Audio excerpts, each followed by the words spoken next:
Hey guys, just here to update you on the camper. I am still working on the bedroom floor. Turns out we had a lot of rot in the floor. This pressboard stuff was just kind of falling apart, but there was standing water. I got all of it out now, but some of the water was going underneath. And just to be on the safe side, what I'm going to do is take the whole floor up.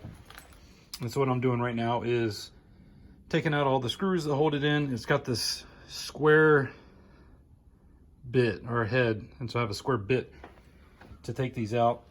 And some of them are not cooperating, so I have my circular saw and I'm cutting out pieces where the screws are kind of rotten and rusting and don't really want to come out. There's a bunch of them on that stud right there. So anyway, still got a lot of work to do, but I am making progress.